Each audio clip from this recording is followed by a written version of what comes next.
നമസ്കാരം. 2026 മാർച്ച് 15 മുതൽ മാർച്ച് 21 വരെയുള്ള വാരഫലത്തിലേക്ക് കടക്കാം. മേടക്കൂറ് അശ്വതി, ഭരണി, കാർത്തികയുടെ കാൽഭാഗം ചേർന്ന മേടക്കൂറുകാർക്ക് ഈ വാരത്തിൽ പ്രവർത്തനങ്ങളിൽ ആത്മവിശ്വാസം വർദ്ധിക്കുന്നതാണ്. പുതിയ പദ്ധതികൾ ആരംഭിക്കാനാകും. തൊഴിൽ രംഗത്ത് പുരോഗതി ഉണ്ടാകുന്നതാണ്. മേലുദ്യോഗസ്ഥരുടെ പിന്തുണ ലഭിക്കും. സാമ്പത്തികമായി ഗുണകരമായ അവസരങ്ങൾ ലഭിക്കുന്നതാണ്. ബിസിനസ് രംഗത്ത് മുന്നേറ്റമുണ്ടാകും. കുടുംബത്തിൽ സന്തോഷകരമായ അന്തരീക്ഷം സംജാതമാകും. ശത്രുശല്യം കുറയാം. കേസുകളോ കോടതി വ്യവഹാരങ്ങളോ അനുകൂലമാകാം. കടം വാങ്ങിയ തുക തിരികെ നൽകാനാകും. വിവാഹകാര്യങ്ങൾക്ക് അനുകൂല സമയമാണ്. എന്നാൽ ധനച്ചിലവുകൾ വർദ്ധിക്കുവാൻ ഇടയുണ്ട്. ഭാര്യാഭർത്താക്കന്മാരുടെ ഇടയിൽ അഭിപ്രായ വ്യത്യാസങ്ങൾ ഉണ്ടായേക്കാം. വിദേശ ബന്ധം ഉണ്ടാകുന്നതാണ്. ആരോഗ്യപരമായി തലവേദനയും ക്ഷീണവും അനുഭവപ്പെടാം. ഗണപതിക്ക് കറുകമാല സമർപ്പിക്കുകയും ഗണപതി മന്ത്രം ജപിക്കുകയും ചെയ്യുക. ഇടവക്കൂറ് കാർത്തികയുടെ ബാക്കി മുക്കാൽ ഭാഗം, രോഹിണി, മകയിരത്തിൻ്റെ ആദ്യ പകുതിയും ഉൾപ്പെടുന്ന ഇടവക്കൂറുകാർക്ക് ഈ വാരത്തിൽ സാമ്പത്തിക നേട്ടങ്ങൾ ഉണ്ടാകും. പുതിയ വരുമാന മാർഗങ്ങൾ കണ്ടെത്താനാകും. ബിസിനസ് രംഗത്ത് പുരോഗതി ഉണ്ടാകുന്നതാണ്. കർമ്മരംഗത്ത് ഭിന്ന അഭിപ്രായങ്ങൾ ഉണ്ടാകാതിരിക്കാൻ ശ്രദ്ധിക്കണം. ഉത്തരവാദിത്വങ്ങൾ വർദ്ധിക്കും. റിയൽ എസ്റ്റേറ്റ് ബിസിനസ് ഗുണപ്രദമായിരിക്കും. വീട്, വസ്തു, വാഹനം എന്നിവയുമായി ബന്ധപ്പെട്ട് ആഗ്രഹങ്ങൾ സാധിക്കാനുള്ള നീക്കങ്ങൾ ഉണ്ടാകും. ആഡംബര വസ്തുക്കൾ വാങ്ങുന്നതാണ്. സുഹൃത്തുക്കളുടെയും ബന്ധുക്കളുടെയും സഹായം ലഭിക്കും. കുടുംബത്തിൽ സമാധാനം നിലനിൽക്കും. വിദ്യാർത്ഥികൾക്ക് പഠനത്തിൽ നല്ല പുരോഗതി ഉണ്ടാകും. എന്നാൽ ചില അനാവശ്യ ചെലവുകൾ ഉണ്ടാകാനിടയുണ്ട്. ഉന്നത വ്യക്തികളുമായി സൗഹൃദം പങ്കിടാനാകും. ആരോഗ്യകാര്യത്തിൽ ശ്രദ്ധയുണ്ടാകണം. ഉദര ക്ലേശങ്ങൾ ഉണ്ടാകാം. ചൊവ്വ, വെള്ളി ദിവസങ്ങളിൽ ദേവീക്ഷേത്ര ദർശനം നടത്തുക. മിഥുനക്കൂറ് മകയിരത്തിൻ്റെ ബാക്കി പകുതിയും തിരുവാതിര, പുണർദത്തിൻ്റെ ആദ്യ മുക്കാൽ ഭാഗവും ഉൾപ്പെടുന്ന മിഥുനക്കൂറുകാർക്ക് ഈ വാരത്തിൽ ആശയവിനിമയത്തിലൂടെ നേട്ടങ്ങൾ ഉണ്ടാകും. പുതിയ പദ്ധതികൾ ആരംഭിക്കാനാകും. രേഖകൾ നല്ലതുപോലെ പരിശോധിച്ച് മുന്നോട്ടു പോകേണ്ടതുണ്ട്. കഠിന പ്രയത്നങ്ങൾക്ക് ഫലം കാണാനാകും. വാക്കുകൊണ്ട് ഉപജീവനം നടത്തുന്നവർക്ക് പുരോഗതി ഉണ്ടാകും. ബിസിനസ് രംഗത്ത് ലാഭം വർദ്ധിക്കും. കുടുംബത്ത് ചില അഭിപ്രായ വ്യത്യാസങ്ങൾ ഉണ്ടാകാനിടയുണ്ട്. വിദ്യാർത്ഥികൾക്ക് പഠനത്തിൽ മികവ് പുലർത്താനാകും. എന്നാൽ ചില തീരുമാനങ്ങൾ എടുക്കുമ്പോൾ കൂടുതൽ ശ്രദ്ധയുണ്ടാകണം. കഠിനാധ്വാനം ചെയ്യുന്നവർക്ക് ഫലങ്ങളും ഉണ്ടാകുന്നതാണ്. ടെസ്റ്റുകളിലും ഇൻ്റർവ്യൂകളിലും വിജയിക്കും. സഹോദര സഹായം ലഭിക്കാം. ആരോഗ്യപരമായി ശ്വാസകോശ സംബന്ധമായ അസ്വസ്ഥതകൾ ഉണ്ടാകാൻ ഇടയുണ്ട്. ഓം നമഃശിവായ മന്ത്രം നിത്യേന ജപിക്കുക.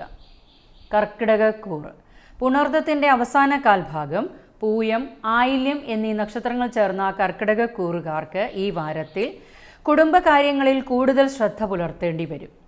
ചില അഭിപ്രായ വ്യത്യാസങ്ങൾ ഉണ്ടാകാൻ ഇടയുണ്ട്. എന്നാൽ ദൈവാധീനം നേടിയെടുത്താൽ എല്ലാ പ്രശ്നങ്ങളെയും തരണം ചെയ്ത് പോകാനാകും. ആത്മവിശ്വാസ കൂടുതൽ അനുഭവപ്പെടുന്നതാണ്. ആശയവിനിമയ കാര്യങ്ങളിൽ ശ്രദ്ധ പുലർത്തണം. തൊഴിൽ രംഗത്ത് കൂടുതൽ പരിശ്രമം ആവശ്യമായി വരും. സാമ്പത്തികമായി ധനച്ചിലവുകൾ വർദ്ധിക്കും. യാത്രകൾ ആവശ്യമായി വന്നേക്കാം. വീട്, ഭൂമി, വാഹനം എന്നിവയുമായി ബന്ധപ്പെട്ട് ഗുണാനുഭവങ്ങൾ വർദ്ധിച്ചു നിൽക്കും. ദാനധർമ്മങ്ങൾ ചെയ്യുവാൻ ഇടയാകും. ഭാര്യാഭർത്താക്കന്മാരുടെ ഇടയിലെ ബന്ധം പ്രശ്നമാകാതിരിക്കാൻ ശ്രദ്ധിക്കണം. ബിസിനസ് രംഗത്ത് പുതിയ പദ്ധതികൾ ആരംഭിക്കാനിടയാകും. ആരോഗ്യപരമായി ക്ഷീണവും ശരീരവേദനയും അനുഭവപ്പെടാം. ദേവീക്ഷേത്ര ദർശനം നടത്തുകയും ഗണപതി മന്ത്രം ജപിക്കുകയും ചെയ്യുക. ചിങ്ങക്കൂറ് മകം, പൂരം, ഉത്രത്തിൻ്റെ കാൽഭാഗം ചേർന്ന ചിങ്ങക്കൂറുകാർക്ക് ഈ വാരത്തിൽ തൊഴിൽ രംഗത്ത് പുരോഗതി ഉണ്ടാകും. അപ്രതീക്ഷിതമായ മാറ്റങ്ങൾ പ്രതീക്ഷിക്കാം. സർക്കാർ ആനുകൂല്യങ്ങൾ ലഭിക്കുവാൻ കാലതാമസം നേരിടുന്നതാണ്. മേലുദ്യോഗസ്ഥരുടെ അംഗീകാരം ലഭിക്കും. സാമ്പത്തിക നേട്ടങ്ങൾ ഉണ്ടാകും. കുടുംബത്തിൽ സന്തോഷകരമായ സംഭവങ്ങൾ വന്നു ചേരും. വിദ്യാർത്ഥികൾക്ക് ഉന്നത പഠനത്തിന് അനുകൂല സമയക്കാലമാണ്. എന്നാൽ ധനമിടപാടുകളിൽ ജാഗ്രത പാലിക്കുക. മാനസിക സമ്മർദ്ദങ്ങൾ ഉണ്ടാകാം. ജീവിത പങ്കാളിക്ക് ചെറിയ ആരോഗ്യ പ്രശ്നങ്ങൾ അലട്ടാം. ഭാര്യാഭർത്താക്കന്മാരുടെ ഇടയിൽ ചെറിയ അഭിപ്രായ വ്യത്യാസങ്ങളും ഉണ്ടായേക്കാം. എതിർലിംഗക്കാരുടെ സൗഹൃദങ്ങളിൽ ശ്രദ്ധ പുലർത്തണം. നീതിപൂർവം കാര്യങ്ങൾ ചെയ്ത് മുന്നോട്ടു പോകേണ്ടതാണ്. കഴിയുന്നതും വാക്കുതർക്കങ്ങൾക്ക് ഇട നൽകരുത്. ആരോഗ്യപരമായി കണ്ണ് സംബന്ധമായ അസ്വസ്ഥതകൾ ഉണ്ടാകാൻ ഇടയുണ്ട്. ചികിത്സകൾ പ്രയോജനപ്പെടുന്നതാണ്. മഹാദേവന് പിൻവിളക്ക് സമർപ്പിക്കുക. കന്നിക്കൂറ്. ഉത്തരത്തിൻ്റെ ബാക്കി മുക്കാൽ ഭാഗം, അത്തം, ചിത്തിരയുടെ ആദ്യ പകുതിയും ഉൾപ്പെടുന്ന കന്നിക്കൂറുകാർക്ക് ഈ വാരത്തിൽ പുതിയ ഉത്തരവാദിത്വങ്ങൾ ഏറ്റെടുക്കേണ്ടതായി വരും. തൊഴിൽ രംഗത്ത് മാറ്റങ്ങൾ ഉണ്ടാകും. സാമ്പത്തികമായി ഗുണകരമായ അവസരങ്ങൾ ലഭിക്കും. കുടുംബത്തിൽ സന്തോഷവും ഉണ്ടാകും. ബിസിനസ് രംഗത്ത് പാർട്ട്നേഴ്സുമായി യോജിച്ചു പോകാൻ ശ്രദ്ധിക്കണം. ഏതു പ്രവർത്തന മേഖലയിലായാലും ആത്മസംയമനം പാലിച്ച് ശ്രദ്ധ പുലർത്തി മുന്നോട്ടു പോകേണ്ടതുണ്ട്. വിദ്യാർത്ഥികൾ പഠനത്തിൽ കുറച്ച് ശ്രദ്ധ ചെലുത്തുന്നത് നന്നായിരിക്കും. ടെസ്റ്റുകളിലും ഇൻ്റർവ്യൂകളിലും കൂടുതൽ ശ്രദ്ധ പുലർത്തേണ്ടതുണ്ട്. മത്സരബുദ്ധി വർദ്ധിക്കും. ശത്രുക്കളെ ജയിക്കാൻ സാധിക്കും. എന്നാൽ മാനസിക സമ്മർദ്ദം അനുഭവപ്പെടാം. സന്താനങ്ങളുടെ അഭിപ്രായങ്ങളുമായി യോജിച്ചു പോകാൻ ശ്രദ്ധിക്കണം. സർക്കാരിന് പിഴയടയ്ക്കേണ്ടതായി വന്നേക്കാം. വീട്, ഭൂമി, വാഹനം എന്നിവയുമായി ബന്ധപ്പെട്ട കാര്യങ്ങളിൽ ഗുണാനുഭവങ്ങൾ വർദ്ധിച്ചു നിൽക്കും. ആരോഗ്യകാര്യത്തിൽ ശ്രദ്ധയുണ്ടാകണം. വിഷ്ണു സഹസ്രനാമം ജപിക്കുക. തുലാക്കൂറ്. ചിത്രയുടെ ബാക്കി പകുതിയും ചോതി, വിശാഖത്തിൻ്റെ ആദ്യ മുക്കാൽ ഭാഗവും ഉൾപ്പെടുന്ന തുലാക്കൂറുകാർക്ക് ഈ വാരത്തിൽ പുതിയ അവസരങ്ങൾ ലഭിക്കുന്നതാണ്. സാമ്പത്തിക നേട്ടങ്ങൾ ഉണ്ടാകും. കഠിന പ്രയത്നങ്ങൾക്ക് ഫലമുണ്ടാകുന്നതാണ്. കർമ്മരംഗത്ത് പ്രശ്നങ്ങൾ പരിഹരിച്ച് മുന്നോട്ടു പോകാനാകും. മത്സരബുദ്ധി വർദ്ധിക്കും. ടെസ്റ്റുകളിലും ഇൻ്റർവ്യൂകളിലും വിജയിക്കുന്നതാണ്. കുടുംബത്തിൽ സന്തോഷവും ഉണ്ടാകും. ബിസിനസ് രംഗത്ത് പുരോഗതി ഉണ്ടാകുന്നതാണ്. വിദ്യാർത്ഥികൾക്ക് പഠനത്തിൽ നല്ല പുരോഗതി ദൃശ്യമാകും. എന്നാൽ ചില ബന്ധങ്ങളിൽ അഭിപ്രായ വ്യത്യാസങ്ങൾ ഉണ്ടാകാനിടയുണ്ട്. കടം വാങ്ങിയ തുക തിരികെ നൽകാനാകും. വിവിധ സ്രോതസ്സുകളിൽ നിന്നും ധനാഗമനം ഉണ്ടാകുമെങ്കിലും ധനമിടപാടുകളിൽ ശ്രദ്ധ പുലർത്തണം. ധനച്ചിലവുകൾ വർദ്ധിച്ചു നിൽക്കും.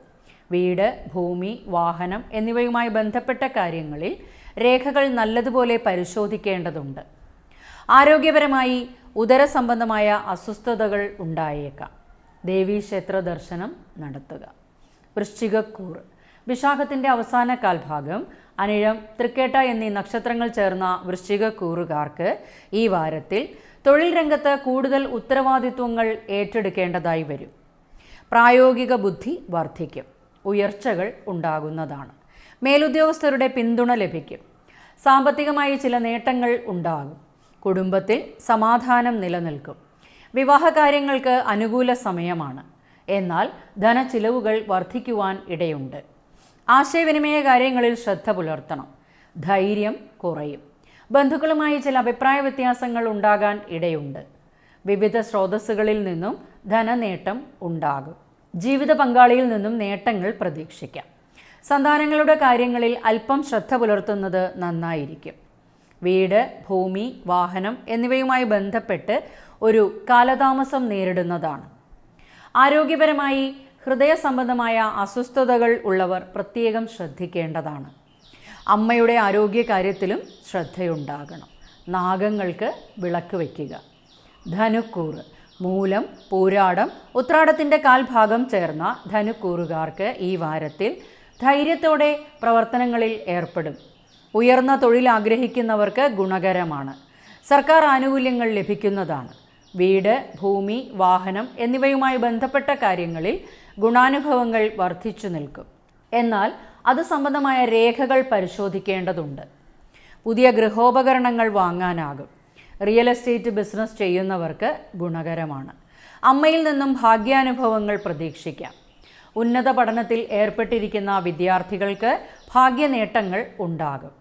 മത്സരങ്ങളിൽ വിജയിക്കാൻ സാധ്യതയുണ്ട്. തൊഴിൽ രംഗത്ത് നേട്ടങ്ങൾ ഉണ്ടാകും. കുടുംബത്ത് സന്തോഷകരമായ അന്തരീക്ഷം സംജാതമാകും. ചില യാത്രകൾ ആവശ്യമായി വന്നേക്കാം.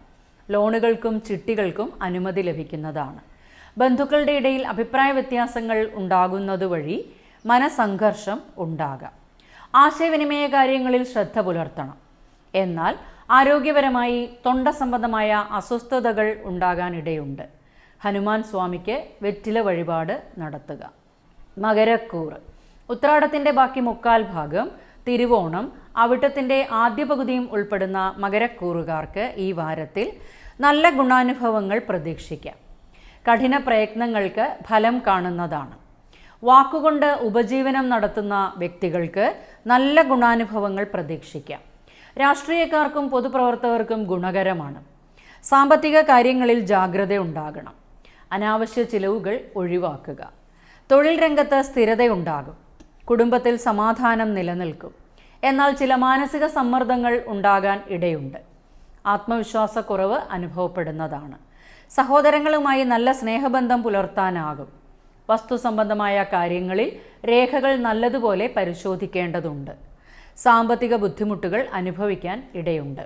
മുതിർന്നവരുമായി നല്ല ഭയഭക്തി ബഹുമാനത്തോടെ ഇടപെടേണ്ടതാണ്. ആരോഗ്യകാര്യത്തിൽ ശ്രദ്ധയുണ്ടാകണം. കണ്ണ്, പല്ല് സംബന്ധമായ അസ്വസ്ഥതകൾ ഉണ്ടായേക്കാം. ഗണപതി മന്ത്രം ജപിക്കുക. കുംഭക്കൂറ്, അവിട്ടത്തിൻ്റെ ബാക്കി പകുതിയും ചതയം, പൂരുരുട്ടാതിയുടെ ആദ്യ മുക്കാൽ ഭാഗവും ഉൾപ്പെടുന്ന കുംഭക്കൂറുകാർക്ക് ഈ വാരത്തിൽ തൊഴിൽ രംഗത്ത് നേട്ടങ്ങൾ ഉണ്ടാകും. പുതിയ അവസരങ്ങൾ ലഭിക്കുന്നതാണ്. സാമ്പത്തികമായി പുരോഗതി ഉണ്ടാകും. കുടുംബത്തിൽ സന്തോഷമുണ്ടാകും. എന്നാൽ കോപം നിയന്ത്രിക്കണം. ജീവിത പങ്കാളിയിൽ നിന്നും നേട്ടങ്ങൾ ഉണ്ടാകും. പാർട്ട്ണർഷിപ്പ് ബിസിനസ് ഉന്നതിയിലേക്ക് എത്തിക്കാനാകും. വാക്കുകൾക്ക് കാഠിന്യം കൂടാതിരിക്കാൻ ശ്രദ്ധിക്കണം. സ്വത്ത് സംബന്ധമായ തർക്കങ്ങൾ ഉണ്ടാകാൻ ഇടയുള്ളതിനാൽ ആത്മസംയമനം പാലിക്കുക. എതിർലിംഗക്കാരുമായുള്ള സൗഹൃദങ്ങളിൽ ശ്രദ്ധ പുലർത്തണം. ദൂരദേശ യാത്രകൾ വേണ്ടിവരും. ആത്മീയ കാര്യങ്ങളിലും താൽപ്പര്യം വർദ്ധിക്കും. കുടുംബ ചിലവുകൾ വർദ്ധിക്കുന്നതാണ്. ക്ഷമ ശീലമാക്കുക. ധനമിടപാടുകളിലും സംസാരത്തിലും ശ്രദ്ധ പുലർത്തണം. ആരോഗ്യപരമായി ഉദരസംബന്ധമായ അസ്വസ്ഥതകൾ ഉണ്ടായേക്കാം. ആഹാര ക്രമീകരണം ഉണ്ടാകേണ്ടതാണ്. മഹാദേവന് പിൻവിളക്ക് സമർപ്പിക്കുക. മീനക്കൂറ്, പൂരുരുട്ടാതിയുടെ അവസാന കാൽഭാഗം, ഉത്രട്ടാതി, രേവതി എന്നീ നക്ഷത്രങ്ങൾ ചേർന്ന മീനക്കൂറുകാർക്ക് ഈ വാരത്തിൽ തൊഴിൽ രംഗത്ത് പുതിയ അവസരങ്ങൾ ലഭിക്കും. സേവന മേഖലയിൽ ഉണ്ടായിരുന്ന വെല്ലുവിളികളെ തരണം ചെയ്തു പോകാനാകും. ലീഡർഷിപ്പ് ക്വാളിറ്റി വർദ്ധിക്കും. എല്ലാ കാര്യത്തെയും ക്ഷമയോടെ നേരിടേണ്ടതാണ്. മാനസിക സമ്മർദ്ദങ്ങൾ കുറച്ച് ആത്മസംയമനം പാലിച്ച് മുന്നോട്ടു പോകേണ്ടതാണ്. വീട്, ഭൂമി, വാഹനം എന്നിവയുമായി ബന്ധപ്പെട്ട കാര്യങ്ങളിൽ ധനച്ചിലവുകൾ വർദ്ധിച്ചു നിൽക്കും. സാമ്പത്തികമായി പുരോഗതി ഉണ്ടാകും. കുടുംബത്തിൽ സന്തോഷം നിലനിൽക്കും. ചില പുതിയ സൗഹൃദങ്ങൾ ഗുണകരമാകും. എന്നാൽ അനാവശ്യ ആശങ്കകൾ ഒഴിവാക്കണം. മോശം കൂട്ടുകെട്ടുകളിൽ ചെന്ന് പെടാതിരിക്കാനും ശ്രദ്ധിക്കണം. ഭാര്യാഭർത്താക്കന്മാരുടെ ഇടയിൽ ചെറിയ അഭിപ്രായ വ്യത്യാസങ്ങൾ ഉണ്ടാകും. ബിസിനസ് പാർട്ട്നേഴ്സുമായി യോജിച്ചു പോകാനും ശ്രദ്ധിക്കണം. ചില കാര്യങ്ങൾക്ക് തടസ്സങ്ങൾ നേരിടുന്നതാണ്. ആരോഗ്യകാര്യത്തിലും ശ്രദ്ധയുണ്ടാകണം. ശാസ്താവിന് എള്ളുപായസം നടത്തുകയും വിഷ്ണു സഹസ്രനാമം ജപിക്കുകയും ചെയ്യുക.